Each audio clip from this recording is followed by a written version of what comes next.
Now we'll see how good you are.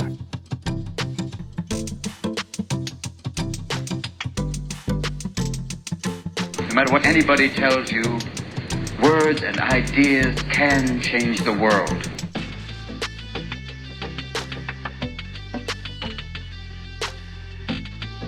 Ready to work. All right. From what I can tell, from what I see, everything is alive and kicking and working well. So, hooray! It's working. This is fantastic. So, hello, everybody. Hi. Thank you for being here. This is great. It is Monday. I'm going to get the date wrong, so let me check my phone. It is Monday, April the 4th, and it is my pleasure to be back here with you one more time. My name is John. I am Twitch's only writing coach, and this tonight's going to be a good one. It's just going to be good. There's some detail, there's some crunch, and hopefully, in theory, if I've done this right, if I've done my job right, and I'd like to think maybe kind of sort of I have, if I've done this right, you're gonna walk away learning something, and you're gonna walk away doing, social media in generally better. So I look forward to that, and this is not to say, just so we're clear, this is not to say you've been doing it wrong forever. What I'm saying is you could do more. You could do more and more effectively and reach your goals and get things done you didn't think possible. And I would love to help you do that. So, tonight we are talking. Look at that title. We're going to talk about platforms. We're going to talk about social media. We're going to talk about growing it and maintaining it and what you do with it and what you don't do with it. And frankly, I've really toyed with how to start this, but I think I want to start with an apology. And I know that's not the best starting technique, but I want to start with an apology because I was wrong about something. For a very, very long time, I was on record saying something to the effect of, aren't platforms cute? They're great in video games. Like the title with Mario. And that's true. They are, in fact, a lot of fun. They're great. I enjoy a good platformer. It makes me smile. But what I was doing, what I was complaining about, what I was talking about was sort of in this weird denial space of just recognizing how important platforms were at the time and how much more they've become critical going forward. It's really hard to explain just how big a deal platforms are now. They're everywhere. We talk about platform and brand and objectifying our art and creativity in this intensive way. And by making those jokes, I was downplaying that and dismissing that. And that's wrong. That's regrettably wrong. I mean, I don't want it to be like this. I don't want to have to talk about art in terms of commodity, and I don't want to have to talk about making what you love because it's a business, and I don't want to have to talk about how you go through whatever it is you're doing and do all the things you're doing for whatever degree you're doing it. I don't want to talk about that in terms of, how to win at some marketplace, because the whole function of this, the whole problem with this, the whole point of this is capitalism has diseased our sense of exchange, right? Like it's got to be about material gain. It's got to be about wealth. It's got to be about all these things, and the art is secondary. It doesn't matter if you're making, paintings or you're drawing fan art or you're writing novels or you're writing multiple novels. The issue is fundamentally that you've got to be able to commodify it, right? And by engaging with things in terms of being a platform and having a brand, you're doing that. And I didn't want to do that. I didn't want to engage in that. I didn't want to deal with it. I honestly, on some level, didn't want to admit it was a thing. And I thought by making fun of platforms, I could get away from that. But the reality is it's inescapable. It's inescapable because this is the system we have to play. We might not like the game, but this is the game we're playing. And until we change the rules on a big, broad spectrum, comrades, we're all sort of stuck playing this game, even if we don't like it. We got to play till the game's done. So I was wrong, and I'm sorry. what I hope to accomplish tonight is cover that ground that I mistook for unimportant. What I want to do is break down how many total? 7, 6, 1, 2, 3, 4, 5, 6, 7. 7 total platforms.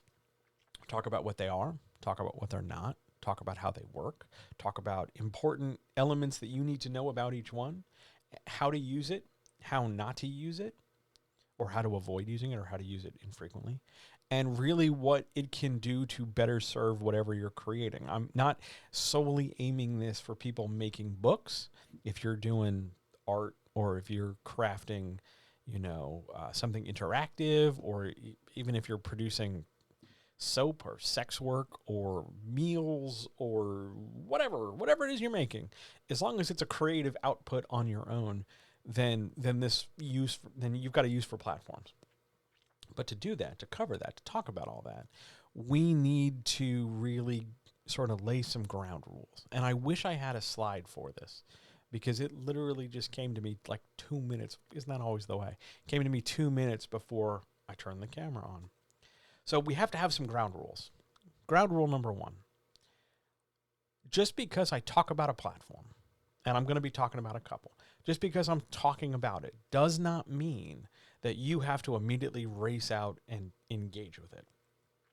Not all platforms are for everybody.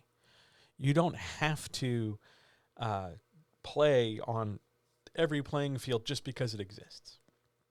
You don't have to, suddenly pick a new thing up and start with it and then use that just because, the video talked about it. You don't have to. You don't have to at all. Use it if you want. Avoid it if you want. That's fine. But I want to speak just for a moment to the people who are going to take this and hear an all or nothing approach. You do not need to use every single platform I'm going to talk about. And you should not avoid them either. I'm going to give you 7 tonight. Honestly, I think if you use 3 of these, you're going to be okay. What 3? That's up to you. But I think 3 of the 7, or 3 out of 7, I should say, is a nice functional way to get this idea and get these things across. You don't need all 7. You don't need 6 of 7 or 5 of 7. Just 3. Pick 3, any 3, and it's going to make a difference. Are some better than others? Just on, I guess, principle? Not really. They're all, well, we'll talk about why they are the way they are in a second. But it's not like there's a better 3 just on basis. It's what you want to do with it and how it can fit in with what you're trying to do and what works for you and what doesn't. Play to your strengths, but please also don't read into that and hear me saying that, I only do this one thing well, so I'm just going to stay in this one space. That's not what I'm talking about. What I'm talking about is you play to your strengths, but you've also got to be willing, and I think it's necessary even, to sort of push out of that comfort zone, to really move beyond, I'm just a little bit uncomfortable here, or I'm a medium amount of uncomfortable here. That's a really pivotal space in which to wield your creativity, because you'll be, it's a risk, I understand. And you can't control the future, I understand. But all the same, it's a good place to really sort of position yourself to move forward, but also have a foot back in where you're comfortable and familiar. Next thing to talk about. How do I say this? A platform, no matter what it is, a platform's job is to keep you on that platform. Now, whether we're talking about a platform that's selling things, it's trying to keep you there so you'll buy more things. Or if it's a platform that shows you information, they're trying to keep you there to show you more information. If it's a platform to drive conversation between people, it's going to try and do things to lead you to have conversations. That's a platform's job. They are not there to serve you. You are not the boss. Our oligarchic capitalist swine, mega rich, they're the ones who call these shots. All we're doing is playing in their sandboxes. And that's not a great thing, but that's just the nature of things for the moment. And it's important to kind of come to terms with that, because there are going to be loads of people. And I heard some this week who would mention, I'd say something and then they would immediately respond with, well, that's because you're selling something. Because everybody who points out an absolute or points out a rule, it must be selling a thing. And yes, I'm selling things. See, you can follow me on social media. You can follow me on Patreon. I sell things. I sell help. But this is also free. And this is probably more detail than I've given a lot of people on a lot of topics. So, yeah, okay, I'm selling things. What do you want? I can't not engage in capitalism here. And that means I can't not engage with platforms. I have to use them. So why not learn something about them based on the rules they are? That's the next point to bring up. I don't know everything. I'm not going to know everything. I'm not going to pretend I know everything. There's no point in that. And this information is based on data I've received in the last few weeks. It is now April of 2022. If you are watching this in the very distant future, it is possible that some or all of this information has changed. Also, if you're hearing this in like July, it is also possible that the material has changed. But now, here, relative to where we are, within, a month, this is how things are. I can't promise it'll always be this way. I'm not going to promise it's always going to be this way. But I can tell you that right now, this is what's up. This is how shit is. So, let's get started. Remember, platform's job is to keep you on the platform. So some of this data, some of this stuff I'm going to talk to you about, it's not necessarily going to be immediately applicable to you trying to finish your second draft. Sometimes it'll totally help, but it's also important to know, because when we talk about it, you'll see why. All right, we're going to get started. We're going to start. Our first platform is my favorite. And again, it's my favorite. That doesn't mean it has to be your favorite. It's my favorite because it suits my needs. I tend to like to talk. Maybe you've noticed. And it uses text rather than anything else first, though it does offer visual and audio medium. But primarily, it's a text-driven platform, and I like to write, and I like to talk, so it's great. Up first is Twitter. So Twitter, here are some things you need to know about Twitter. As of the beginning of April, there are 396.5 million users. There are, on an average day, 206 million daily users. And the average age of those users tends to be, your big demo there is 25 to 34, mostly male. And that's a global demographic. That's not limited to the United States. So what does this data tell us before we even get into the pros and cons of Twitter? What does this tell us? A lot of people use it. A lot of people use it a lot, and it is a not necessarily young person's medium. It is an adult medium, and that's important when you're going to talk about how you use and how you wield Twitter for your own ends. You're going to want to approach it as you, presumably an adult, are speaking to other adults. I think that just makes good sense. So Twitter, by design, is a micro-blogging platform, which is a very, very fancy way of saying Twitter wants to know what you're thinking in very short bursts.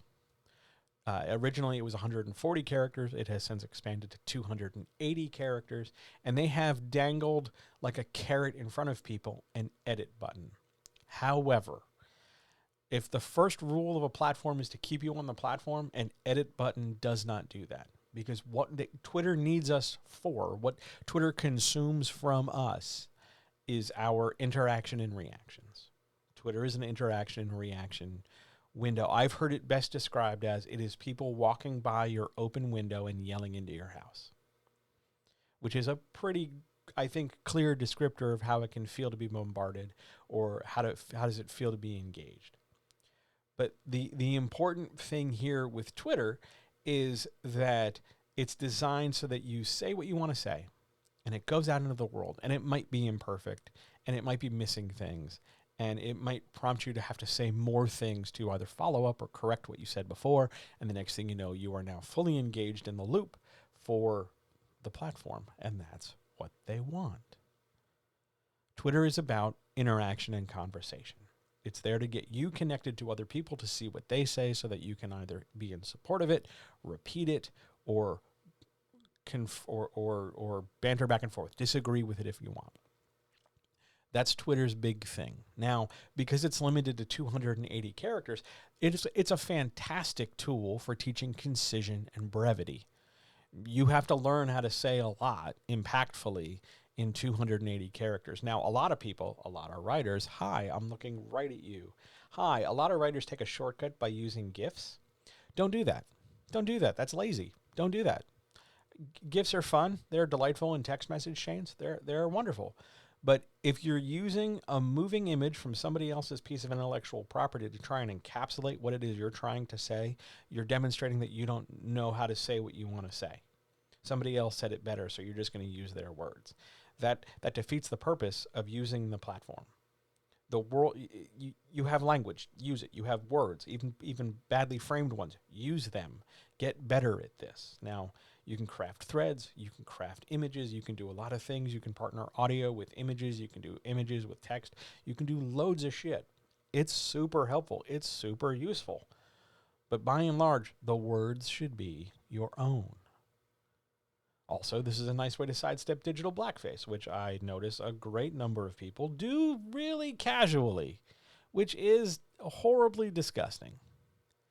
So, Twitter teaches concision and brevity. Get what you want to say in under 280 characters, and believe me, there are times when that's plenty, and there are times when that's not enough, so you learn, but it's a great tool for getting you to condense down your thoughts, which makes it an ideal platform for pitching.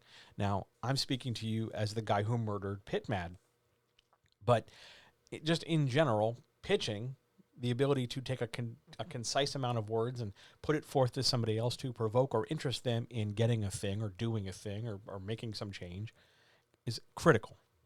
And pitches are great. Everybody should learn how to pitch, whether you're self-publishing or not. Pitching is impactful, and it makes a difference. So Twitter's great for that. This platform is also really, really easy to use. It has its own app. The app is brightly colored. The app brightly colors its buttons and tells you what it wants to do, and then you do it, and then you repeat it. You get your little dopamine rush when you get some kind of response or you put your thought out into the world. It's really easy to use. And because so many people, 206 million people a day on average, so many people use it, there's a real diversity of people to connect with. You can find all different kinds of people. You can talk to sex workers, you can talk to news people, you can talk to journalists, you can talk to weather people, you can talk to dog walkers, you can talk to other brands, you can talk to damn near anybody, anywhere, anything. You can talk to a lot of folks. That's great. Those are the major positives for Twitter. So, how is it imperfect? Where does it fall short? Well, first thing, and I put it right up there, ahead of Nazis and fascists, is the hashtag writing community. Yes, I said it. The hashtag writing community is one of the biggest negatives for Twitter because it's not a community and it's not about writing. It's not there for writing. It's not interested in your writing. It doesn't give a shit about you. It's not there to support you. It's there to try and climb over you, to be, crabs in a bucket and sell you a book over your book or barely promote your book and then play some games to delay your writing and not really hone your craft. Because if it were a real community, right? If it were a real group of people looking to actively help and support one another, then they'd be doing more than talking about what their character's favorite latte is or how some shonen anime really impacted them. They'd be doing stuff to talk about the craft. They'd be talking about the business, and we would see these business experts, pimps. We wouldn't put them on a pedestal. We wouldn't put publishers on a pedestal. We'd be putting the craft on a pedestal, how to write better, how to do more, how to say this, how to market, how to use the platform. And we'd be supporting each other just as loudly, if not more so, than supporting ourselves individually. But the hashtag writing community doesn't give a shit about that. The hashtag writing community just wants you to feel like an in-group rather than an out-group. Be part of us. Be part of the cool kids. You won't get anywhere because you're trying to sell your book to people who are also selling books. That's not your audience. Your audience is out there, over there, out the door. Consumers. The average consumer is not on Twitter. The average consumer is not up on, oh my God, all the drama. Oh, all the drama. The average consumer doesn't give a shit about that. They just want a book. But we don't focus on that. We don't prioritize that because the community doesn't focus on that. Community is a huge detriment. You could do better not being in the community. The only reason I tag things, hashtag writing community, is so that somebody somewhere comes and clicks a thing. That's it. It's a means to an end. It's not communal. It's not going to be either. They're disinterested in that. So that's a huge con. Next huge con. Nazis and fascists. Yep, Nazis, fascists, they exist. Now, if you talk to some groups more than others, let's say you talk to, the anarchist trans community, they'll tell you that Nazis are literally everywhere because the majority of their interactions are defending their lives against Nazism. But if you go talk to slightly flirty moms, not quite sex workers, not quite not sex workers, that sort of delicate, flirtatious, I want attention, but the right kind of attention kind of crowd, the non-committal sex worker, if you want to call them that, they'll tell you they don't encounter Nazis. Their big issues are just randos who send pictures of their penises. But, yeah, Twitter has on it and maintains an attitude of lax standards and safety when it comes to things like Nazis and fascists. Bullying in general is a platform panic issue because the user base has a need for safety. The platform is disinterested in providing safety because, again, Twitter's main function is to foster conversation. Yeah, I made air quotes, audio people. Conversation means listening to everyone. Yes, I made air quotes again. So that means Twitter's going to let the Nazis stay. Is it the great plan? No, but it's what they do. We have to kind of live to it. So what's the next con here? What's the next big problem? A signal to noise ratio that's really disproportionate. So there's a lot of people on Twitter and there's doing a lot of talking, and it can feel, especially when you're new at it, it can really feel like you're yelling at a brick wall and that your stuff gets lost in the shuffle. So you feel like you have to ape what other people are doing, and then maybe you'll stand out that way. Like you'll do what everybody else does, and somehow you'll stand out. Oh, I see everybody using this, so I'll use that. I'll see everybody mentioning this, so I'll mention that. I've fallen victim to it myself. I know it's a thing. It's a terrible habit I have. But the best way to overcome the signal-to-noise ratio anywhere, on any platform, not just on Twitter, is to be consistent in your production. Use it regularly how you want to use it. Twitter teaches you, most platforms, teach you how to use it so that you will use it more. Twitter teaches you that. It tells you exactly how to run the thing. And when you sign up for an account, it tells you, hey, who do you want to follow? Because they're hoping you will foster conversations or attention or focus somewhere, and then from there, repeat the process with others. So it can really feel like it's very hard to get noticed while simultaneously being really easy to have to see others. And frankly, that's not untrue, but that's also a misinterpretation of how to use the platform. Now, growth can be slow. That is the other negative here. Growth can be slow, but consistent production and making sure that there is some amount of visibility. You're seeing some people, and those people share, and those people share, and so on and so forth, well beyond your control. Then growth happens. Now, I will tell you, when I started using Twitter, I used it wrong. I thought Twitter was giant collective text messaging, like group text. So I would just tweet, essentially, all my friends, all the dumb shit I was doing. And I was told by a number of people, hey, John, your Twitter feed's a lot like hearing half of really good conversation, which was embarrassing enough for me to stop and, reconsider how I use the platform. So Yeah, it's not group text messaging. That's what text messages are for. Twitter is there to broadcast your thoughts and provoke and promote conversation. How we use this primarily as authors to talk about our work, to sell our work, to advertise and promote the fact that we make work. That's what Twitter is for. It's a tool for broadcast. In terms of community, it's not terribly communal. There's lots of people we talk to, and I guess that sort of necessitates or create or suggests the idea of a community. But in and of itself, it's just, these are my friends. I talk to them, which is not a pure community so much as friendship. That's Twitter. Let's go on to the next one. But first, I want to say hi to the people who are here. Hello, everybody. I saw you guys come in. I was in the middle of talking. It's really nice to see you. Hello, hello, hello, hello. Welcome to the conversation on platforms. If you have any questions, because we're about to go from this to hi. We're about to go from this to, I believe Facebook is next. So buckle up. On we go. Oh my God, Facebook is next. Now, this, when I was doing the data collection for this, I made a lot of faces, mainly a lot of surprised faces, because there are 1.9 billion people using Facebook daily. That does not mean you will all of them will individually see you talk about your work, but that's a hell of a lot of people. And it is far and away the largest platform ever.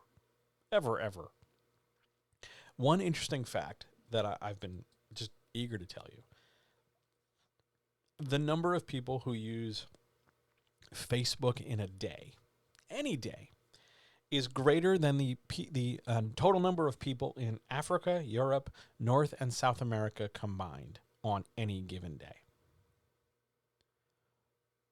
A lot of people use Facebook. And when you consider that Facebook or Meta, is now part of a larger collection of properties, there are 3.51 billion people totally in that ecosystem. So, since human beings aren't wired to conceive of what 3.51 billion people look like, that is roughly the, hang on, I have a stat for this. I want to make sure I read this correctly. That is more or less exactly the amount of breaths you've taken from the time you were about 3 until yesterday. Yeah. That's a lot. That's a lot of breaths and a lot of people, and it's huge. Now, as a positive for this, everybody is on it. Everybody is on, like 1.9 billion people. Chances are people are on it. Everybody I went to high school is on it. Most of the people I care to talk about in college are still on it. Everybody's on it. I have some, not all, but some family on it. Everybody's on it. Everybody knows Facebook. And as a result, everybody uses it. And they use it to talk about their kids and their jobs and their this and their that and their this and their thoughts. Facebook's function is to collect data. And Facebook's sort of person-facing function is to promote conversation and stockpile ideas and act in sort of a diarist fashion to chronicle things. That's why they advocate for memories. That's why they keep a timeline, all that stuff. It's supposed to be a repository for information. Now, from a sales perspective, from a writer-creator perspective, that gives you enormous access for data. You can, if you're creating Facebook ads, if you've ever tried, the amount of bells and whistles and tinkering you can do to tailor your sort of access. Who can see this video? Who am I aiming this link for? Who gets to see this post is crazy. But here's the flip side. Just like everybody is your data, you're everybody else's data. There's an enormous amount of data available, and we're all each other's data. That's the best way to put it. Likewise, the other major con here with everybody being on it is that everybody's on it. So if there's some stuff you don't want, your cousins to know, don't put that shit on Facebook. Also, not everybody on Facebook is worth your time and effort. Now, that said, this platform is fantastic for driving and drawing traffic because everybody knows Facebook. Everybody's been to Facebook. Everybody's been around on Facebook. If you say, oh, it has a Facebook page. Oh, there's this. There's no difficult barrier to entry. It's familiar. It's part of the vernacular at this point. So you can easily send people to a Facebook page for something and congregate traffic, congregate attention, and then call to action and drive them somewhere else. Facebook is still a viable tool for that. The downside, and maybe this is a bit of a broken record, Nazis. Because again, much like Twitter, Facebook's main stock and trade is information and data collection as well as data dissemination. And some of that information is disinformation. And yes, they do tend to ban about 1 million bots a day and 1 million fake accounts a day. But by and large, Facebook is a platform, like the song says, where you can discover that your aunt is a little racist, or that, people believe in legitimately harmful, painful things, and they just spout that shit everywhere because Facebook has empowered them to stand on a soapbox. Facebook's design, although it is easy to use, yes, some of the older layouts were better than the current layout, but it is still relatively easy to use once you sort of get the hang of where you type and what you click. It is, however, designed to be a time black hole. Facebook wants to keep you on Facebook. Whether that's in Facebook groups, whether that's just chatting with your friends, whether that's Messenger, whether that's pages, whether that's sales, whether that's the marketplace, Facebook wants to keep you on Facebook. More so than Twitter wants to keep you on Twitter, because Facebook combines more mediums to do that. You get text, but there's also pictures, and then there's some videos, and then there's a constant stream of people to sort of give you the impression of, oh my God, constant activity, constant response, constant need to respond.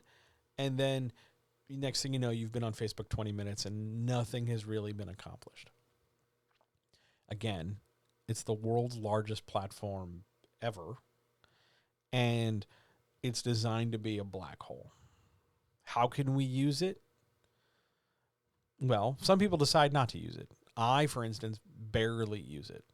I should use it more. It would be great, business-wise. People go to the website, go to the Facebook page for Writer Next Door and then come to the website, and it's useful for drawing traffic. And yes, there are people I talk to that I've talked to for 20-something years that I do through Facebook, and that's fine.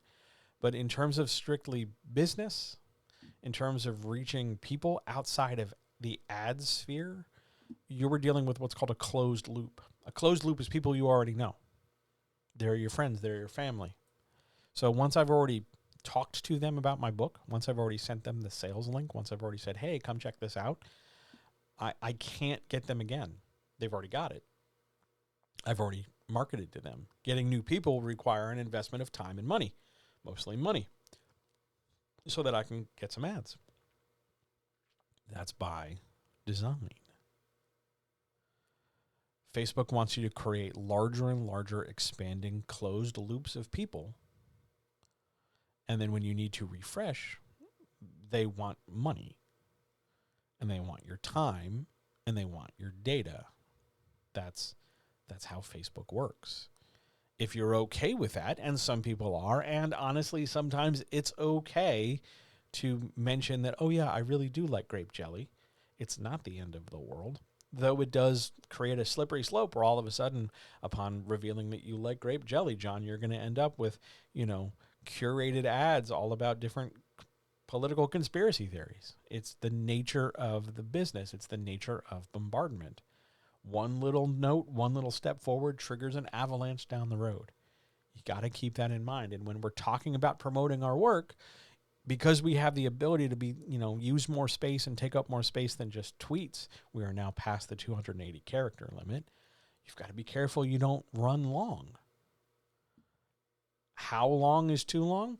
Depends on your audience, but it's usually a safe bet to think that you want to kind of keep it under a few paragraphs. Don't go crazy. Say what you want to say in a couple paragraphs, get in and get out. Just basic copywriting structure at that point. But Facebook is enormous and only seems to be growing. use it wisely. So I'm going to get a mouthful of tea. Any questions so far? And then we're going to march on to Facebook's friend, Instagram. So far, so good? If we're all good?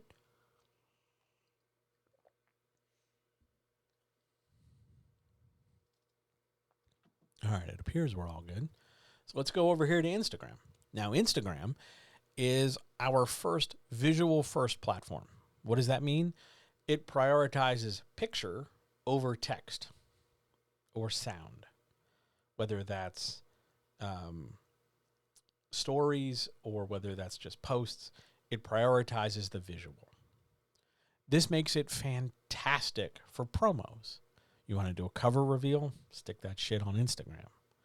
You want to take photos of your table at a convention? Great. You want to take photos with fans? Awesome. You want to take photos of your road trip to the convention? Marvelous. It's fantastic as a promotional tool. And likewise, by extension, it's great for allowing an author, whoever you might be, to also come across as a person. Because one of the elements we didn't really talk about with Twitter and we didn't really talk about with Facebook, though I should have, is that there's always going to be a balance to strike between who you are as whoever you are. I'm going to move the camera slightly. Who you are as who you are. Hi, I'm John. Versus who you are as a creative business entity. I'm the writer next door. Making that divide, first of all, to be clear with that divide, it does not need to be 0 to 100. You don't want to be all of one and not the other. If you're all personal and not business, which is fine, you can do that, but it's going to be really difficult to make those sales. It's going to be really jarring to suddenly go from like, hey, how you doing, to I need you to buy this book. Likewise, if you go the other way and you're all business, not personal, it's going to seem very cold and detached because you're just a sales robot at that point. You're no different than those cardboard flyers I get in my mail that somebody wants to sell my house. You've got to strike that balance. There's a big-ass balance between 0 and 100. There's a giant Z-score gray area here. Feel free to explore it and define it in your own terms. But I'm going to tell you, the more person you can maintain while also being an author, and the more person you can come across as, not only will that help preserve your humanity, patience, and soul, it also helps humanize the sales effort so that it doesn't feel quite so capitalist and transactional. You get to be a person. You should be a person. There's nothing wrong with being a person. It's important. But all the same, finding out that balance between when is it time to be me and when is it time to be me at work, up to you. Let's talk negatives. As a visual first platform, visuals are hard. If you don't have a great eye for it, if you're not familiar or comfortable with it, it can be difficult to make those translations and make that jump to a visual first platform, prioritizing the literal picture over the imagined picture of your text. That can be hard. It's doable, and you can learn how to do it through practice. You're going to have to get used to failing a few dozen times before you really get in the groove, which is something, frankly, you should be used to anyway, because that's just how life works.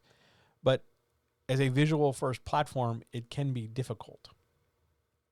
It also, because it's visual first, requires just more than text. You cannot rely on the text because it is so lower in value, I think is probably the best way to say it. The picture's more important. With the picture more important, the text is by nature less important. So if your text was banging, you're going to need a good picture to help partner up with that. Otherwise, the text is going to kind of lose some punch. Likewise, if the picture is awful, vague, unclear, non-motivated, just a bad photo, like, you thought you were going for this and you ended up with that, it just doesn't work. It doesn't matter if the text is amazing, but if the picture is weak, since it's a visual first platform, the picture is the determining factor as to whether or not anybody's going to engage. This leads us into an awkward segue about what I call hashtag soup. Because if you go look at any Instagram post, and I don't mean like that the slightly flirty picture that the person you like took, I mean like your typical sort of worky, sort of creative post, there's probably going to be a ton of hashtags, like a disproportionate number, certainly more than you see on a tweet. Everything from AuthorTube to BookTube to writers of Instagram to Bookstagram to author to Authorgram to maker of book to creative to publishing to a ton. There's I think at last count 42 on average when it comes to writing and being creative. You don't always have to, dump all of them on your post, but there's certainly a lot to use and a lot you can use, and it can be a lot. So that's something to consider, because since it's visual first, there needs to be some way to catalog information. It does so by hashtag, which means you need to be familiar with your hashtags and use them frequently when possible. If you miss something or mistag it or don't tag it, understand you're going to pay a price.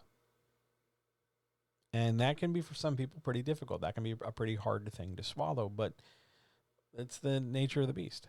That's just how the platform keeps you on the platform. It keeps you scrolling. It keeps you engaged. It files by hashtags. It bombards you with them. It keeps you thinking about them. It makes them critical to the process. Does that make it good? I don't know. But that's how it is. The other issue, I should say, with Instagram is that you will have painfully slow engagement. Because despite being a visual first platform, the majority of especially as authors, the majority of our creative transaction is imaginative. We want people to read the text and draw their own pictures in their mind and see the mental movie, right? We talk about that all the time. And you can do all the things. You can have the hashtags and take the photos and promote things and get ads and try for reach and do all these things. And you can do that and still really have poor engagement, because Instagram is generally not where people think to go for books. Here's an example. You take the average group of 500 million active daily users who are on average using the platform 29 minutes a day, and it's mostly female more than male. Usually the data is kind of mixed on that. But you take the majority of them, and what are they going to talk to you about Instagram for? Food. Why? Because food is presented visually. Food photographs well. Books generally don't photograph well. Like, you can take pictures of the cover, but pictures of the text that you're reading, you can't really indicate that in a static image. Now, you can carry your book and put it into a photo and pose with the book and turn it into like a sort of an art think piece. Hey, I'm reading this book, and this book's got a jungle, and I'm next to plants. It kind of goes together. Or, hey, look at my cosplay based on this book that I have in my hand. Again, it's visual first. The direct engagement for the book becomes secondary, because it's all about the person in the cosplay, or it's all about the setting of the tableau you have posed for with the book. Slow engagement should be expected when it comes to Instagram. Does that make it bad? No. Instagram can be a lot of fun for a lot of reasons, but generally, it is not where I think the majority of authors should put a lot of focus. But it's definitely on the list. If you're able to take engaging photos, if you're able to build that sense of connection with others through a visual lens, great, do it. Tell me how, because I'm terrible at it. I take pictures of my cats and various, root beers I've had, and maybe an occasional photo of some sunrise or a weird trick of the light. But if you're able to use a visual first platform to talk about your imaginative work, do it, man. Awesome. I want that for you. Good job. All right, let's questions so far? I thought I saw one. Or is that just the automated system? I believe that was the automation. So, shall we move on? Shall we keep going? Because now we're stepping most writers, I should point out, most writers are pretty comfortable in the Twitter, Facebook, Instagram space.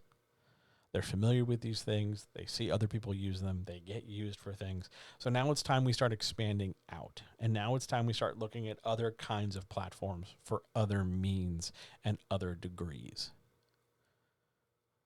Now, all of the platforms we've talked about so far, Twitter, Facebook, Instagram, talk about a sense of community. Facebook comes closest by having groups where like-minded people are organized or categorized around a single object, whether that's a program or a company or a business or an event or a band or this or that.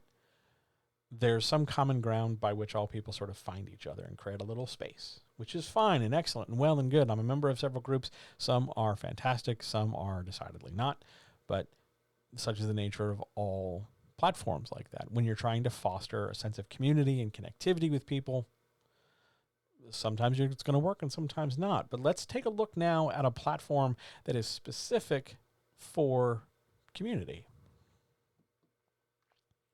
This is Discord.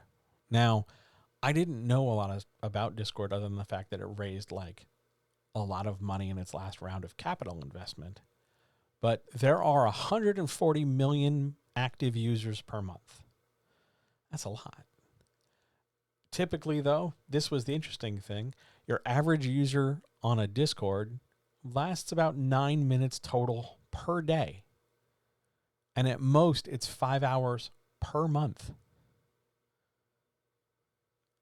But, now that said, that sounds like it's not a whole lot of like engagement and interaction. And to be fair, compared to the other platforms, it's not a lot. But at any given time, at least at the time I took the data, there were 13.5 million active servers. That's a lot of servers with a lot of people. Now, Discord is built primarily for communication and for community. It is not as outwardly facing social as, Facebook or Twitter or Instagram. Discord is designed to be like bunches of grapes. They're all sort of connected individually together, but they are distinct from one another. There's a Discord group for this, a Discord group for that, a Discord group for this. And it puts a premium on being able to build or be a part of an expressed community. A group of like-minded people brought together either for a single purpose, a single function, or a single common ground. Much like a Facebook group, only more dedicated. Now, I have a Discord group. They're amazing. I love them dearly. I built it myself. I am the mod. I am the guy in charge. And because it's because just like everything else I do, it's a one-person shop, I decided to make I decided to keep it sort of behind a paywall. You get access to the Discord if you are a client or if you are a supporter on Patreon. Why did I do that? Well, frankly, I wanted my community to be a space where people work and where people don't just sit and collect dust or don't just sit and take up space and say, yeah, I'm a member. I wanted active members. I wanted active conversation. I wanted people to actually do stuff. So I put it behind a variant of a paywall because I wanted people committed to doing better. I wanted people who put money where their mouth is, essentially, so that if they were going to be involved and going to be invested, they were going to back it up with something, either because they're paying to get help or they are paying to support what I'm doing, or they have in some other way contributed financially to the betterment of everything. And in return, we all work to help them get better at what they're doing. Building your own community is the strongest strength of Discord. Now, you can use it for streaming. You can use it for communicating. You can use it for video. You can use it for audio. You can do a ton with it. And more features grow all the time. It's a great platform. I like it quite a bit, but it is still really individual. Now, I'm a member of some communities that swear up and down they're very inclusive, and they have been anything but we'll talk about that in a second. The big thing with Discord, though, is that it's great for what's called interior development. Interior development is the idea that the community grows within itself. People who come in are there for a reason. They're there because they like the same thing, or they're there because they support the same purpose, or they're there for whatever reason. And the community, as it grows, develops, communicates, bounces ideas off each other, shares ideas, shares links, uses the Discord, it strengthens itself. It reinforces itself. The social contract is made internally. the interior of the community develops, as opposed to the exterior development, which is how a Discord would relate to another Discord over there, or how a Discord would pair up with a Facebook group or something.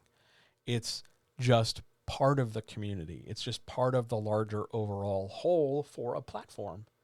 It is part of the thing, not the whole thing. Again, because of its ability to build community, it is also another great space for an author to be both author and person. I think Discords are great.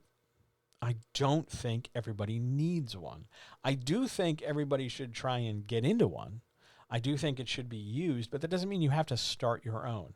Because if everybody starts their own, we're left with 10,000 people who have started one but not necessarily joined others. Building a community takes time and attention and can be frustrating. It's hard. But if you set it up, and you set it up easily, and you treat people fairly, and you make the rules pretty clear, you can find like-minded people who will gather. The downside of that is that because it doesn't necessarily actively grow consistently, the same way like if you tweet a few things, people will come. If you post photos, people will follow. Discord grows at a different rate. And it can lead to an echo chamber over time. When everybody agrees and everybody's there to support the same thing, it's really hard to sort of see a diversity of opinion. That doesn't mean you have to go out of your way to be, neckbeard devil's advocate. But at the same time, it can be easy to fall into that trap of there being an echo chamber. And by extension, because there's an echo chamber, there can be cliques. A whole sense of people who fall into little groups. Oh, well, that's those people. They're over there. They do that. Oh, that's that group of people. They're over there. They do that. It's the nature of any communal environment. Groups naturally form, subgroups form within the main group. It just happens. Whether or not you encourage this or discourage this or make something of it, that's up to you. But it is something to be aware of. And for new people, especially if you claim to be a community of inclusion or friendliness, those cliques, especially if those cliques come at you first, it can sort of feel like that first day in prison where you're wandering around totally overwhelmed and scared, and then different gangs approach you trying to get you to join them under whatever false promise or pretense in order to protect you from other groups. It can get very cliquish. It can get very dramatic. It can be very high school. Now, maybe that's a function of the people, but I think it's also just the nature of the beast. I think cliques form, and because cliques form and gossip happens, cliques are a problem. That said, because of all these activities and the potential for all these activities, a Discord community can take you away from the writing. It is easy to veer off course because all of a sudden you've got these people and you've got this community and you feel this need to do something with them. And keep them busy and keep them going. And so we're going to have, this event or that event or this thing or that thing. And it's not directly involved with the reason why the thing's been created. It's not in direct service of it. But it's a thing and it's there. And oh my God, people will like it. And it feels like it's related. But if everybody's simultaneously group watching a movie and you're there to write your fantasy novel, how does watching that movie help you write that fantasy novel? It can be very easy to veer off course. One of the pitfalls, one of the dangers here is that decision matrix about whether or not to have a Discord, to be in a Discord. Are you doing it to grow your skill base, grow your knowledge, grow your networking? I mean, not like actual networking, your ability to communicate to other people who are also doing a thing. Or are you doing it to get more friends? There's nothing wrong with getting friends. It's wonderful. Go have more friends. We all need more friends. I need more friends. Absolutely. But I don't necessarily go on Discord to make friends. I'm granted I'm old, so making friends is different than it was when I was like 8.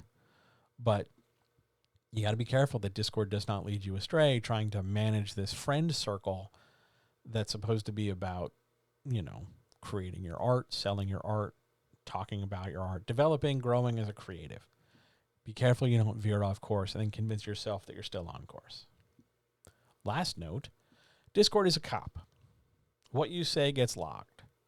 What you say can come back to bite you. So if you do dumb shit, it's going to come back. And you know how we feel about cops here. But Discord is a cop. Be careful. Just because it feels like it's a small community of people, you got to be careful. There's always people out there looking to stir the pot, draw the pot, blow the pot up, cause some beef, make sure they're the king shit. Be careful. Discord is a cop. Now, to head you back off the path, if you're thinking, well, I think I need to start a Discord, no. If you're just a regular writer writing regular things, see if you could join one. You don't have to go out of your way to start one. This isn't like a Twitter account where you probably need a Twitter account and you probably have a Facebook account. Discord, useful, super. Helpful, absolutely. Beneficial, can be. But that's not because you started one. It's because you were a member of one. Use that knowledge accordingly. On and go to the next. Okay. Old-fashioned. Well, old-fashioned compared to these other platforms. A website, a personal website. As I get a mouthful of tea. All right, website. What are the big pros here? You have absolute freedom. You can make it whatever you want. You have absolute control to lay it out how you want, how many pages you want, if you want pages at all, if you want it to be active, if you want to have a blog, if you want to just have web pages, if you want to have pictures, if you want to make it blue or green or orange or have this title or this graphic or have this thing happen. You have complete building freedom here. And again, it's a great opportunity to sort of strike that balance between being an author and being a person. And in all this freedom and all this control, a website is a great place to draw and drive traffic. We all know websites. The internet is full of them. One interesting stat I didn't know is that 1 in 4 authors do not have a website. I never thought about that. But 1 in 4 authors have no personal.com or writerbased.com at all. They have a Facebook account. They have a Twitter account. They're over here on this website. They're over there on that website, but they don't have their own .com. Now, 10 years ago, even 8 years ago, having your own .com was absolutely critical. I'm going to tell you, I still think it is. I still think, even more than just as a receptacle for a blog, I think having your own website matters. I think it's a great place to send people, because even depending on how you set it up, you could sell your own book off there. You don't have to middleman through a giant corporation. There's plenty of material, plugins, and resources you can use to sell your own work, to process payment, and produce material. You can absolutely do that if you want. Everybody's familiar with websites. We use them all the time. You're watching it. If you're watching the video, you're watching it on a website. We don't think twice about websites anymore. Consider this as an option for you. Now, that said, total freedom, total ability to make it what you want. There's always going to be a cost, whether that's time or money or both, or interest or activity or decision making. There's always some cost to pay. And websites, especially if you decide to do your own web design, even if you go for something, in the old-fashioned what you see is what you get format. Hang on a second. Why am I blinking? Oh, it's just being a pain in the neck. Sorry. Even if you go with what you see is what you get, and you look for something like Elementor or Squarespace or something, you're going to see you're going to see some kind of learning curve. You're going to see maybe a steep learning curve, or a setup curve that's not necessarily as immediate and direct as you might like. It's hard. It can be hard. And you can offset it by paying someone to do some web design, but then again, there's always a cost. no matter how you set it up, no matter what it is you do, a website requires care and maintenance, just like a plant. You got to keep it up to date. You got to keep it smoothly running. You got to be able to block some spam and make sure you don't get hit with Russian malware and all this stuff. Websites require active care. Long gone are the days where you could just have like one flat static. Oh, my light went out. Rats, I'm so sorry. That's why we dropped into darkness. I apologize. Let me turn up one light. Hang on 1 second. I can't believe my light went out. Ugh. So sorry. Wow, that got dark dramatically, but it's okay. We're doing fine. Where was I? Oh, right. The active care matters. And because of all this freedom and all this ability, just like everything else, it can be easy to veer off course. You might start with just a static, simple, this is my website, this is my email address, this is where my book is. Fine. And the elementary attitude you have towards the platform is the elementary attitude with which you will be received. So, can't believe my light went out. That really pisses me off.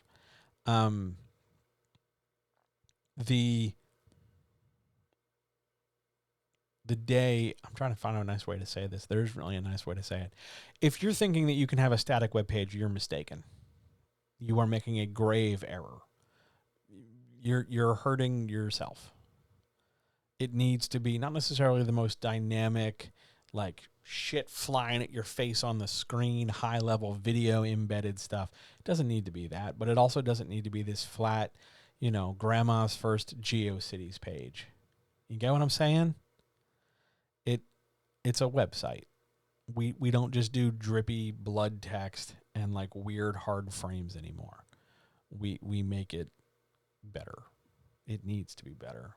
It's a representation of you and what it is you want to accomplish and what it is you're creating and why you're creating and how you're creating it. More so than any of the other platforms which use their own sort of space and UI to determine everything. Twitter is Twitter, and this is just your piece of Twitter, and Facebook is Facebook, and this is your piece of Facebook, and Instagram is Instagram, and this is your piece of Instagram, but the website is wholly and totally yours. That's significant. That's a thing. And it's easy to veer off course. Start it one way, end up another. Start blogging, end up linking people to something else. Be careful, be prudent, and be selective. And pay attention to your metrics. Pay attention to your data. Who's coming in? How long are they sticking around? What are they clicking on? What are they not clicking on? How easy or hard is it for them to figure out what it is they should be clicking on? These are all things under your control. These are all things you should be considering. This isn't, just to be clear, just so that we understand each other, we are well past the day of just, I'm just writing a story and whatever else happens is whatever else. No. The minute we started talking about platforms, we are talking about the other half of your job. We are talking about the business of being the writer that you are.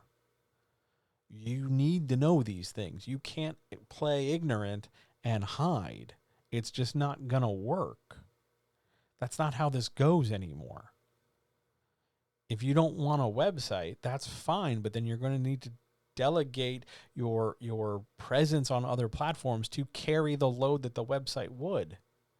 I would go so far to say that a website is no longer optional. And yes, that is a very good point, Dave, from chat over here. Hang on. That you need your personal URL for a professional level email address if that's the sort of thing you want to do. Not everybody wants to go that route, but if you really want to do, you at yourname.com, that's super helpful to have, you at yourname.com and go for that appearance. Some people want that, some people don't. I can tell you as somebody who receives emails from writers, when I was in direct publishing and traditional publishing still gives a shit about that. Now, as a freelancer, as long as I can read your email, doesn't matter to me. But if you're going for that extra level of professional, that extra level of, oh my God, this is how serious I am about my craft. Yeah, get that professional URL. It makes a difference.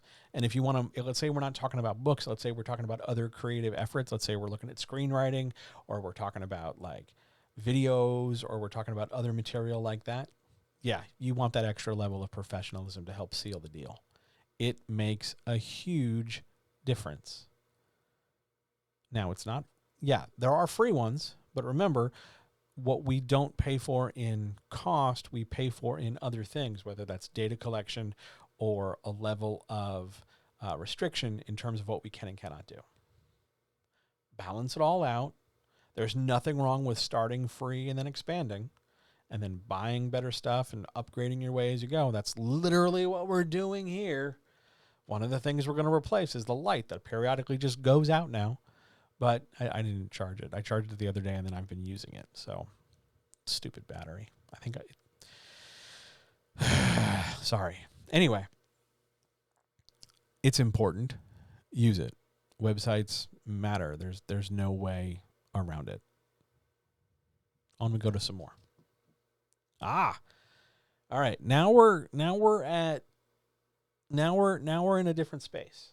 And to be fair, this might be the space to which I am least familiar. My hair is a mess. I really do need that haircut. We are now speaking about TikTok, the thing of which, out of all of these things, I am the least familiar. Because when I think TikTok, I think people dancing for whatever reason. I don't get it. But okay. TikTok is huge. TikTok is huge. There's 1 billion people a month that use it. 1 billion people a month. That's great. Now, I can't guarantee that 1 billion people are going to see your post about your book, but 1 billion people is a pretty good odds, right? My hair is a fucking mess. Sorry. Really do need that haircut. Your key demographics on TikTok fall into major 2 groups. There is the largest representation is age 10 to 29. So where my, early reader, middle grade, new adult writers at. I'll say that again. Your key TikTok demographic is 10 to 29 with an almost 2-to-1 female to male ratio. 10 to 29. How can you take advantage of that with your book? We're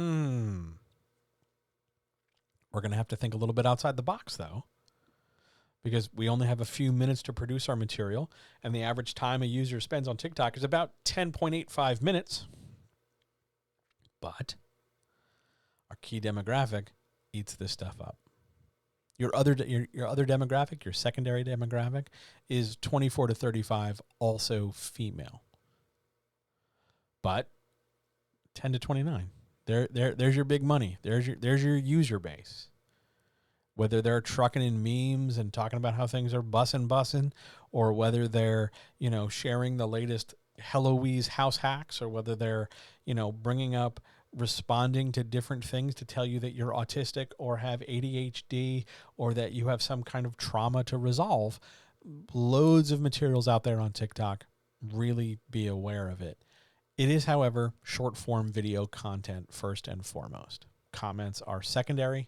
That's why they're hidden behind a menu.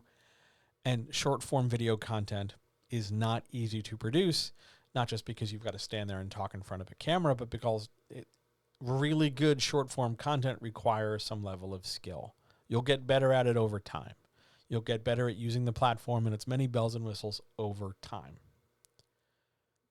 The upside here is that it is quickly growing and can be highly visible, because you can use TikToks as portions of videos for video content. You can use TikToks to dump out to other platforms. TikToks are a big goddamn deal. And in terms of what's called on-platform engagement, which is the idea that once you're on the platform, you stay on the platform, and people on the platform keep coming back to the platform. TikTok is amazing. Whatever they do, whether it's the simplicity of the vertical scroll or the idea of the For You page or just the way the algorithm says, oh, well, if you watched this, you might also like that because of this similarity in data. It's amazing. Once you're into TikTok, you're into TikTok. It's great that way. However, because it can be a lot of insular communities and people arguing back and forth and the same points being made, it does fall prey to drama pretty quickly. Now, I got to tell you, some of this drama comes around when it's somebody who steals somebody else, not necessarily steals their direct stuff, but certainly like, you know, oh, I don't know, a white girl steals a black girl's dance and then claims credit, or somebody shoots their mouth off and 15 other people feel the need to respond and sort of dogpile that person, and then 5 more people dogpile the dogpilers, and then 10 more people dogpile that, and this stops being a useful discussion. And likewise, when you're looking at something like AuthorTube or BookTok, you get into this really sort of cliquish thing that you're either on the in-group or the out-group, and that very few people can suddenly very vocally and very visibly become tastemakers, which can be fine, well, and good, but all the same, you got to remember that this is a minority population on one platform that's getting rebroadcast over and over. That does not make them the majority opinion. It just means that this is the material we are seeing over and over. This can lead to drama. This can lead to click formation. This can also lead us off course.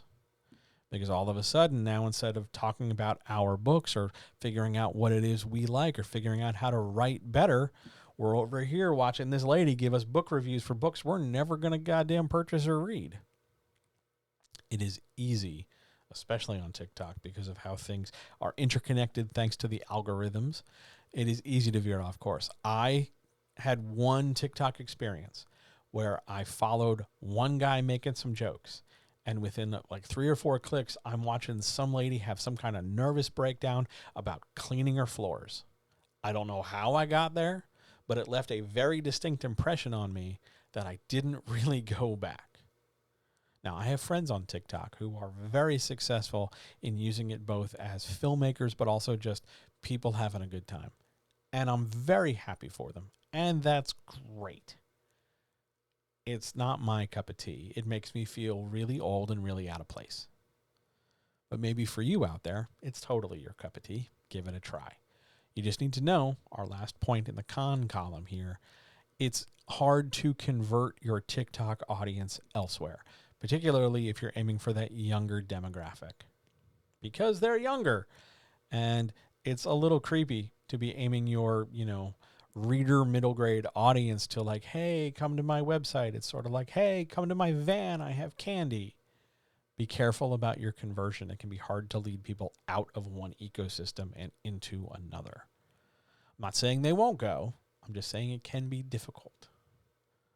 One thing you might want to keep in mind is that video follows video and text follows text.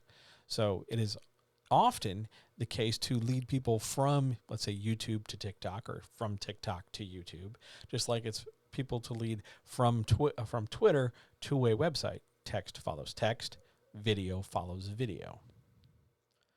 It has to do with a couple different psychological tricks involving dopamine and how your brain processes information.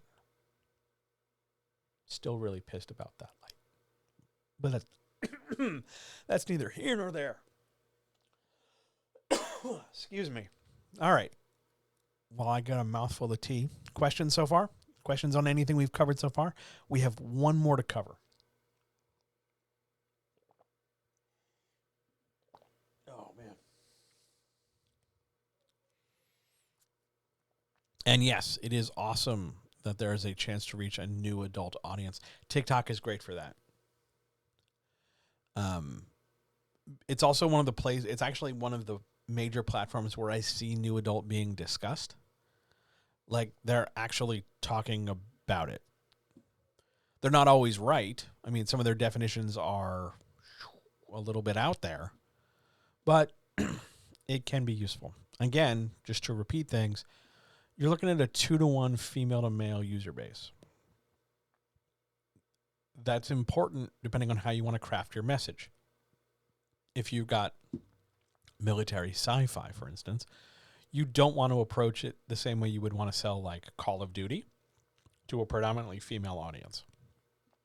You don't want to go hard in the paint. You want to maybe soften your message.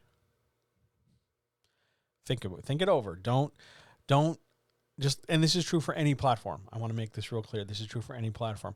You don't want to just have one message and then beat that drum to death. You want to be able to come in and come out with different messages. I mean, remember when we talked about pitching, and you want to have like different approaches and different pitches for different contexts? Same thing here. You want to tweet certain things, post certain things. You want to bring things up in a certain way. You want to evolve conversation more organically. Think about to whom you're speaking, and think about how you are speaking to them, rather than just saying, this is my message, it comes out this way, this is how shit is.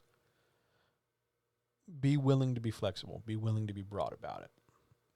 Okay? You can do this. I know you can do this. Again, TikTok, much like Twitter, is great at teaching you sort of how to use it. Once you fall into the habit of swiping and understanding what you want to like and what you want to bookmark and what you want to do, and it's great. And once you see like, oh, this is what a stitch is, this is what a duet is, you get in there pretty quickly. But in terms of producing your own, it can be a bit of a, not a disincentive, but there's a bit of a curve. And that's primarily a UI. I think it's UI.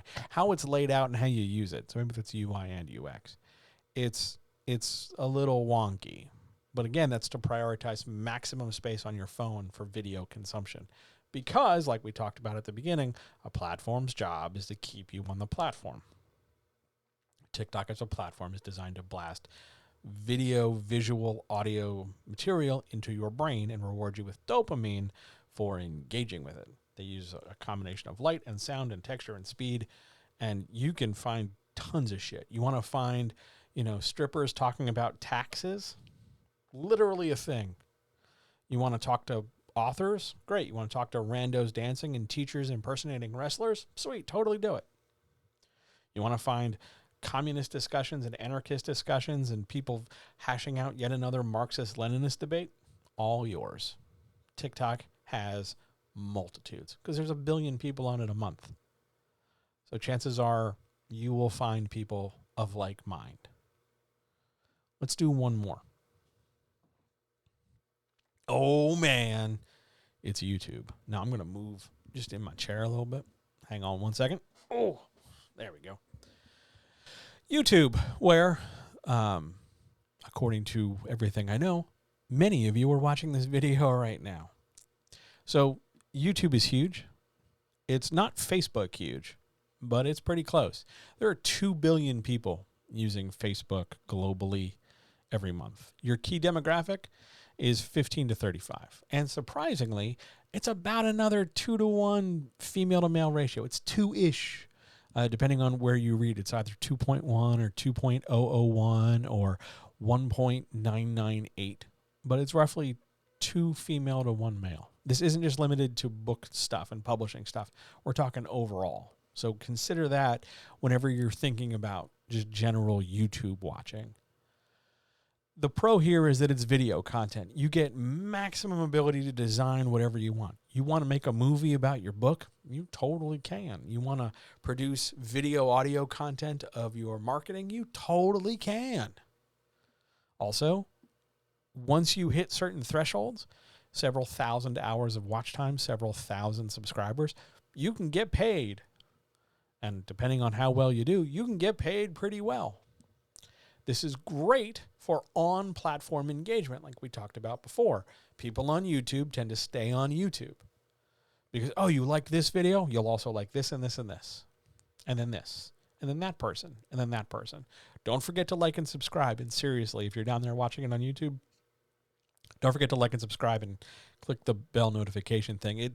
Everybody says, oh, it really does help. I can tell you directly that it helps because it makes everything easier. Also, it's free. Just click the thing. It's free. It takes 2 seconds. Hello, good evening. Hi, thank you for being here. It's wonderful to see all of you. Hi. I was just talking about YouTube engagement. While on YouTube, isn't that sort of meta? This also gives you, because it's YouTube, because it's everywhere, there's 2 billion humans on it, it gives you a real chance to connect in lots of different things. You can find YouTube on everything. You want to watch 4-hour breakdowns of why Avatar sucks? The movie, not the cartoon. Do it. You want to find 15 different breakdowns on whether or not this episode of a TV show ruined everything? Cool.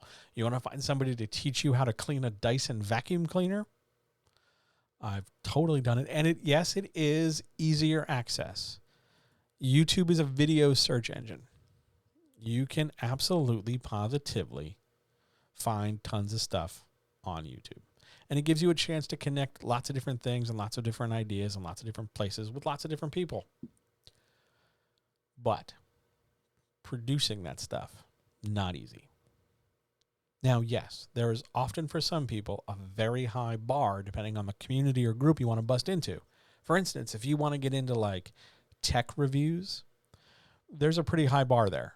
Yeah, you can start out with a webcam, like I've got right here, but eventually you're going to want to bump up to probably a Sony or a high-end Canon over time.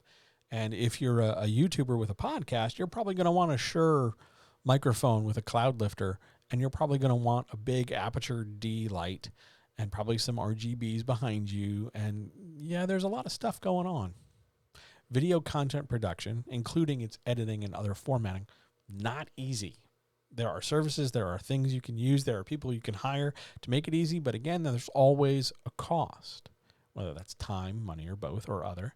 There's always something to pay to get the outcome you want on this level.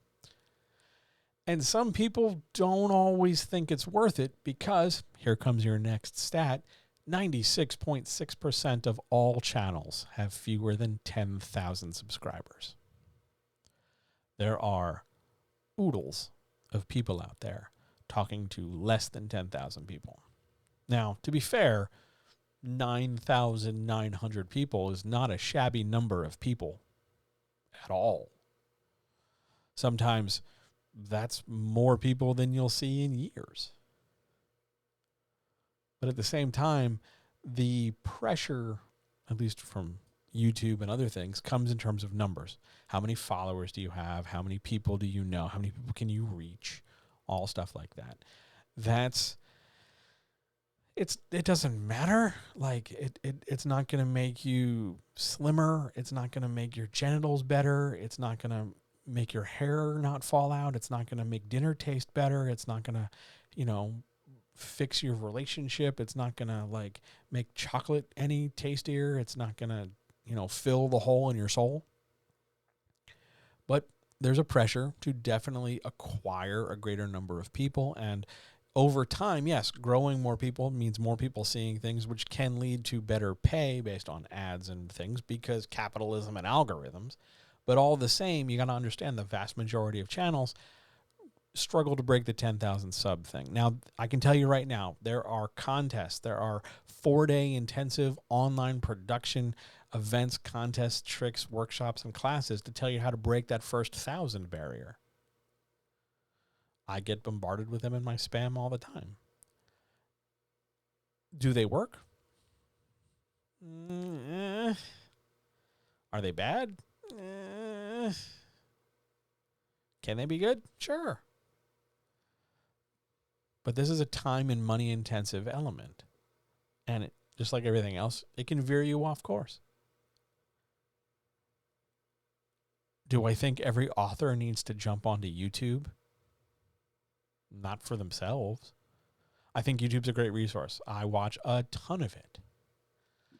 The Struggle Bus to Break 20. Excuse me. The Struggle Bus to Break 20? Yeah, I understand. I'm struggling to break 100. I get it. The Struggle Bus is a thing, and we are on it. We have hats and hoodies. I get it. But be there for whatever reason. In your case, fun. For me, it's, a chance to take all this information I have and put it somewhere so that maybe people will watch it. I know my stuff is not short. I know my stuff is apparently quite controversial in terms of content, but all the same, I think it can help people. So I keep making it, and I enjoy making it. So that's why I keep doing it. But it is time and money intensive. All this stuff I'm using cost money. And on all the stuff I go through to produce content, to think of the content, to schedule it, to lay it out, to create this and do that, takes time. I'm not always great at it, but it's what I do in order to do what I want to do. So it is a platform worth considering.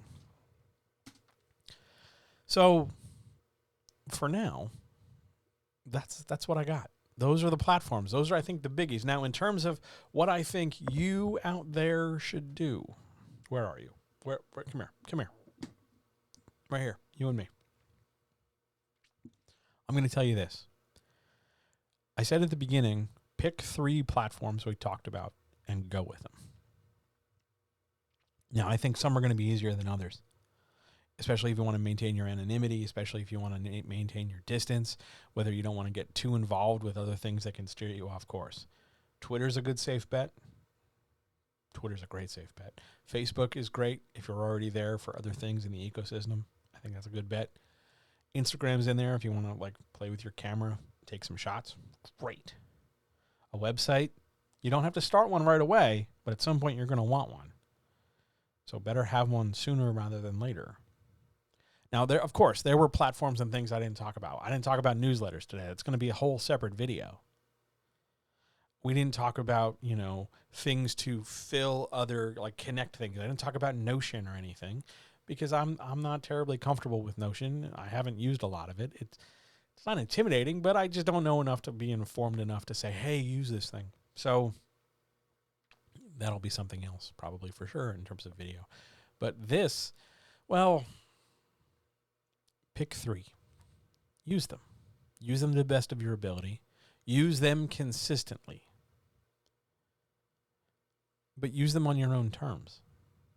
So if you don't want to tweet all the time about your book, tweet sometimes about your book and spend the rest of the time talking about how great your cat is. That's fine.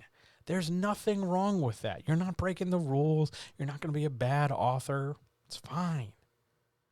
Are you going to see the exponential, like blast off to the moon level growth of others? No. Unless your cat's really cute or like way into leftist politics. If your cat's based, I guess, yes, you'll see some growth. But by and large, use each platform how you want to. But if you're trying to make that transition from however you are to something more successful in sales terms or attention terms or audience terms or data terms or anything like that, then you're going to have to reconsider something greater about how you use these things. But use these things on your own terms. Use them for your own reasons. And when they stop being fun, take a break. Take a break. They're not the boss of you. You can walk away from a platform, just come back. The same thing is true with writing. You can walk away from your writing, just, it's about how you come back, not how you leave. Platforms are becoming an indivisible part of our creative process. So make sure you use them in ways that foster creativity rather than intentionally hamper it. They're not an easy decision. It's not a simple decision. There's lots of bells and whistles. It can be messy. Now, there's a question over here I do want to answer. What about serial novel platforms like Wattpad, Comaful, and Royal Road? Would it still make sense to have a website? Yes. Where are you? Yes. It would still make sense to have a website because those things are not websites. Those things are places to post work. They are not the same as a website. All right, look. A moment here, all right? Comaful, Royal Road, those are things. How often do you hear regular people outside your sphere of serial writers in a small community? How often do you hear people talk about those things? Wattpad, maybe, because they had some shit on Netflix, and they were just recently bought for a fuck ton of money. Sure. But by and large, the average consumer, you think they know about Royal Road or Comaful? It's not the same as a .com. It's not the same as your space with your name on it. It's a place to post work. Are they bad? No. They're not bad in concept. I think in execution, it can be cliquish. I think in execution, it can be a platform that seems to play to or cater to the lowest common denominator rather than developing your craft. Just because a platform is accessible doesn't mean that like it's going to help you grow as a person. But it and Wattpad does tend to cater to a younger audience. That is true, chat. But all the same, it's a place. Do I think everybody needs to be on it? No. Do I like those things? No, I don't like any of them. Why? Because I think there are other things that do what they do better. A serial novel posted on your own blog to drive your own traffic rather than feed somebody else's ad servers. I think that's the better way to go. Posting, regular content across other platforms like, hey, here's my link to this. Hey, my new video is out. Cool. I think it's a better way to go. I'm trying to line my pocket. You know what I'm saying? I don't want to go out of my way to make it easier for somebody else to make money off my labor. I want to control the means of production, comrade. That's what I'm trying to get across here. Perhaps not in a, marchy kind of way. But they're not bad. I don't trust any of them based on what I know about how they handle things, how they moderate, how they deal with money. I don't trust any of them about as far as I could throw their server farm. And I don't think they take the place of a website, but I think loads of people use them, and I think it facilitates loads of people to continue to use them because it seems like they're doing something. Just like if you fall too deep in any social media platform, it really seems like you're doing stuff. How many people do you know on Discords who are really busy and active on Discords, but when it comes time to be like, hey, how's that writing coming? They get real interested in like what's going on around them and what's going on the floor. And everybody's got an excuse as to why the writing didn't happen. Well, I thought we were here to write. Oh, yeah, okay. Got all caught up in the platform. It happens. I get it. It's real easy to veer off course. I think a website's a better investment. I think a website's a better time. If you're, young and you're just getting started, sure, go for it. Use those sites. But eventually, and I don't know how else to say this, you got to take the training wheels off the bicycle.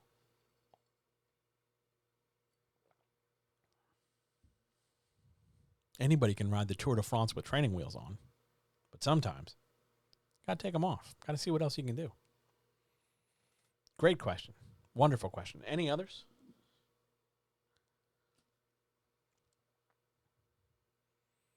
I'm going to get pluggy in a minute. Stand by for that.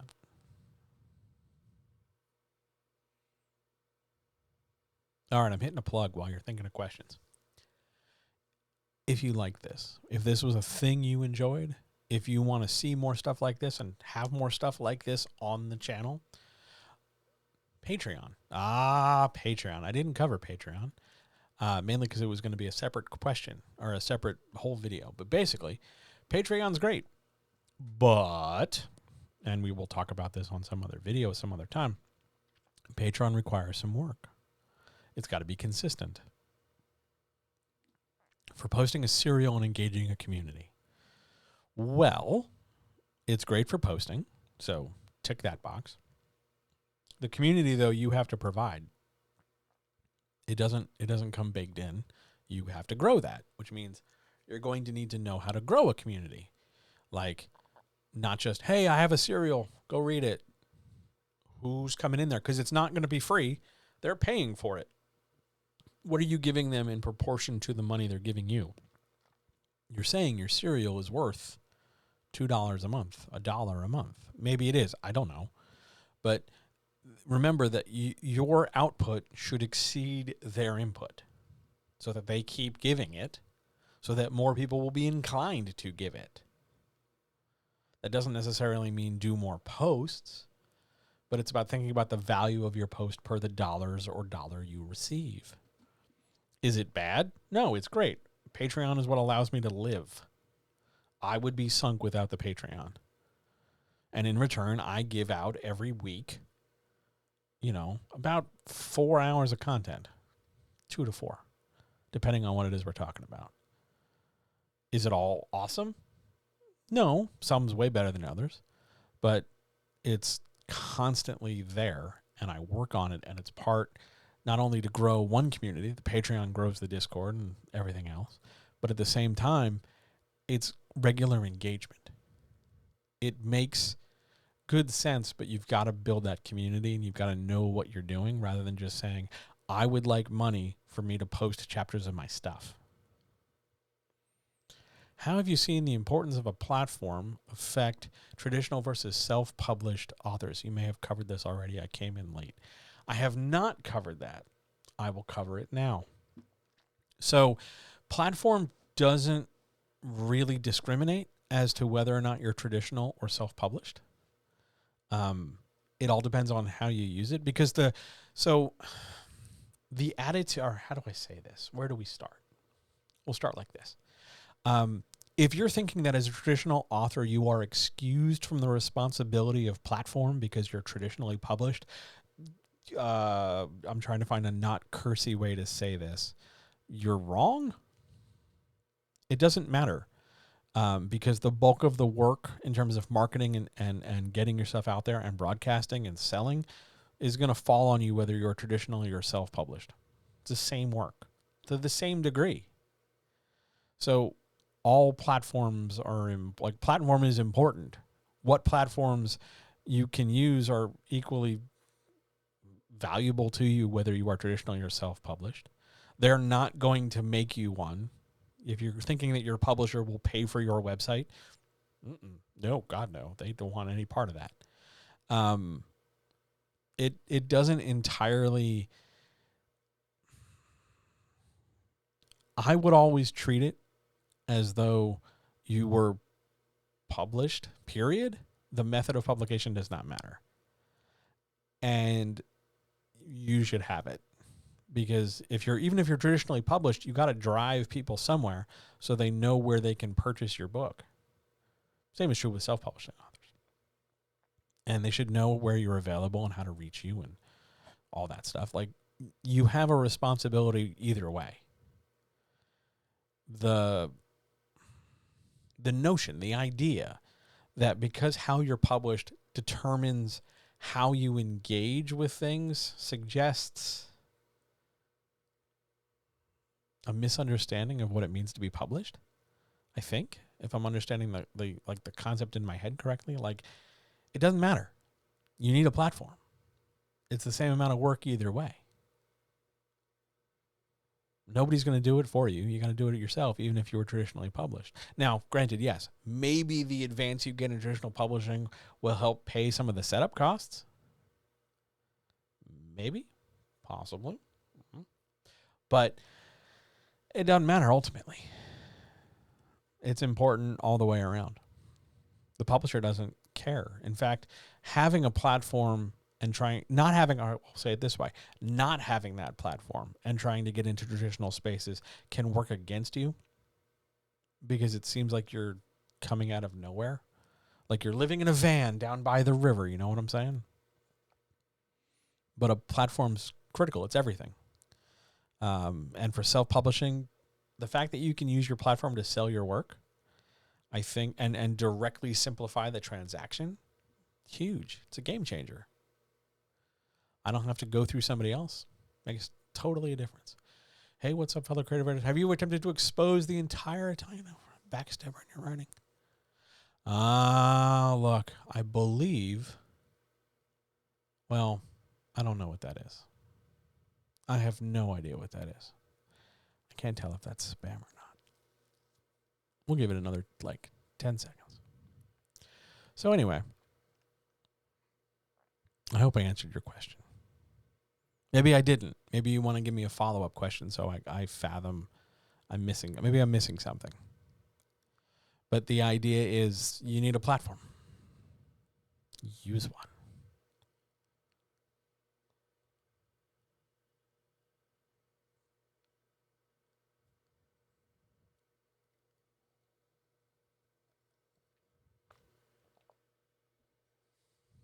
All right. Anything else? Other questions, issues, comments, etc. Yeah, we're going to make that one guy go away. Let's do that. So, okay. Other people, things. Else we will get out of here. Maybe in theory, this will end up on YouTube the same day it's done. Twitch cut me off. Yeah, okay. I have to, so important note, I have the ability to hit a button and produce ads. I've never tried it. Maybe we'll try that on Wednesday. We'll see. We'll see. Thank you so much for subscribing. I really appreciate it. It really does mean a lot. Like you just fed my cats. I'm really very thankful. Thanks for everybody for being here. So, yeah, that's a relief. Wow. Yeah, Wednesday, I have a button.